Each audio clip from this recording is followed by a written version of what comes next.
everybody, and welcome to Trackside Talks. For those of you on YouTube, we are launching our podcast on Spotify, so make sure to go check that out. We also now have an Instagram account, so make sure you're following that. And don't worry, because we will keep posting our episodes on YouTube, so don't worry about that. So today we have a bit of an argumentative episode for you guys. We have two talking points. The first one is, which is better, street circuits or traditional circuits? And the second one is, are sprint races fun and good, or should they be scrapped? And we'll be starting with that one. And also, we're doing a rerun of our first ever episode, and we're going to be playing pool during this episode. So if you hear just me winning, that's why. Okay, so the first talking point of the day is, are sprint races fun to watch, or should they be scrapped? Okay. And yeah, you go and give your point first. Okay, so I think sprint races should be done because, first of all, the points aren't very significant to the championship. Like, if 8th place and 1st place are only 7 points left, I don't think it really changes the course and trajectory much. And also, I think, like, the biggest part, or one of the bigger parts of racing is the strategy, you know? And, it completely takes out strategy from racing because it's just, 20 laps, just going as fast as you can. So I think it takes out strategy, and in my opinion, it's just much, much less fun to watch because if somebody starts like 13th or 12th or something, they just have no chance of getting the points almost. So I agree with a couple of things you said there. I agree with that strategy is much less of a big thing, and that if you qualify low, you end up you don't really have a chance to score any big points. But I think for people like getting into Formula One, it's a great way to do it, because there are a lot of people who, when they say, why do you not watch Formula One, they say, like, I just don't have time to sit and watch a 2.5 hour race. I think the sprint race provides a good alternative in which they can still see some high action overtakes, like we saw at Interlagos in 2021 when Lewis Hamilton went from last to fifth. There's no pressure of having to watch a 2.5 hour race. So I think we should keep them. And I also think, while it doesn't provide, as you said, it doesn't provide as much of a championship swing with such low amount of points. Low amount of points provides a huge championship swing for teams who are in the lower half. I mean, last year we had two teams that were below 1 point for basically the entire season. And just in that case, even a smaller amount of points from a sprint race would help them hugely. And I just think it gives the smaller teams a chance to shine when in the big races they just don't have the full race pace to do it. Yeah, I think that's true. And so yeah, it's good points. I just think, I don't know. I think those are good points, but I think removing it also just makes the weekends much better. Like, I think one practice, right, is it with sprint, and then also with sprint qualifying, it's like kind of, I just don't feel like I'm getting a racing vibe as much from it because it's so quick and so short. The weekends are so much altered to like not what they used to have been. So I don't know. I'm just not a sprint weekend kind of guy, but I can see how some people might like it. Yeah, that's fair. All right, so the next talking point is, which do you prefer, street circuits or traditional circuits? And I will start with my point. My favorite is street circuits. Although they are a little bit unconventional, I think they just provide a different level of racing, and I just think it's cool.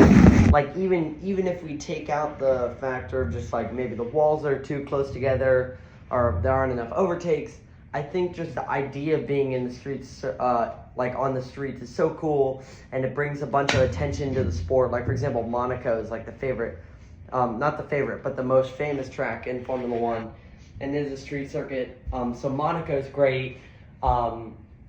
Singapore's great. Baku is one of my favorite tracks. A lot of great overtaking, a lot of good turns.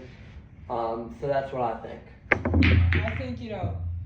I think maybe street circuits have a cooler atmosphere, as you're saying, all those things. But I think that a track that's designed for racing is almost always going to be better than a street that was not designed for racing in the first place. And I think, for example, I think Monaco, it's fun to watch qualifying, and I know, a lot of pure racing fans love to watch the race too. But I just think it's a little bit boring with the lack of overtaking, as long as some of the other street circuits, the tight streets. So I think just like a design circuit for racing has much better racing on it usually. I think that's fair, and I think in a lot of cases that is actually true. Like I think Miami, some people would consider that street circuit, some people wouldn't. But it's just a little bit. It's a little bit not a great track. But I think there are some great examples of great street circuit tracks. Baku, Singapore, and Jeddah are my three main best ones.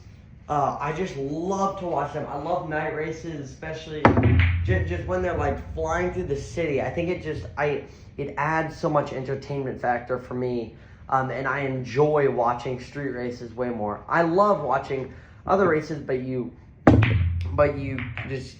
I just find it so cool to watch them like go flying through the streets that normal people drive on every single day, except for they're going like above 200 miles an hour.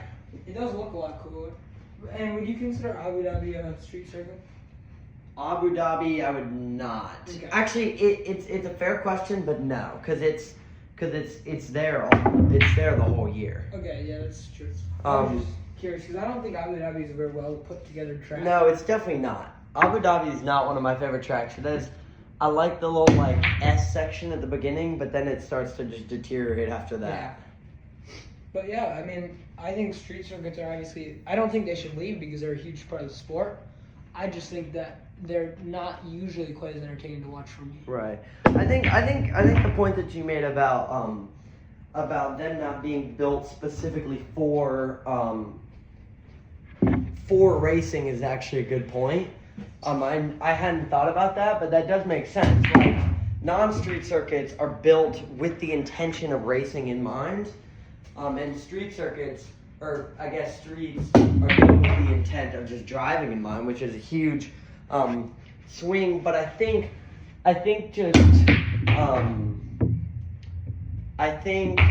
just like engineering in general.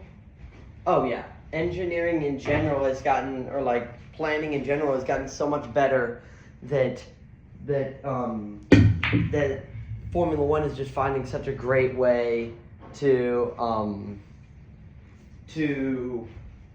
find like good races in streets, and I think that's very impressive.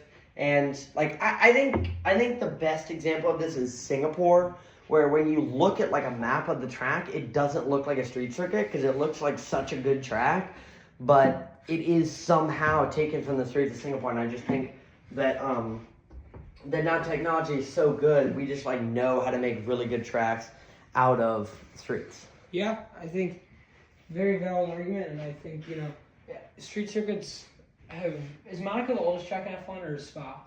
It's Spa, but Monaco's one of the older ones. Street circuits have been around for so long that I definitely still think.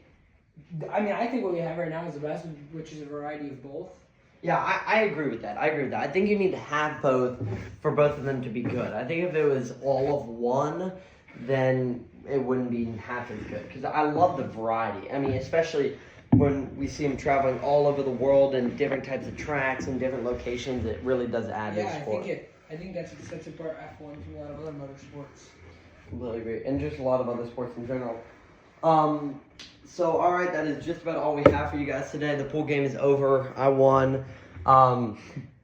I do also want to say, as we announced in our previous episode, we are still in a subscriber war with the other Trackside Talks, except for we are closing in. They still have 63, same as last episode, but now we have 32 subscribers. So make sure if you're listening to this on Spotify or even YouTube, just make sure to go subscribe to us. Follow all of our different accounts. And thank you for tuning in today. Adios. Goodbye.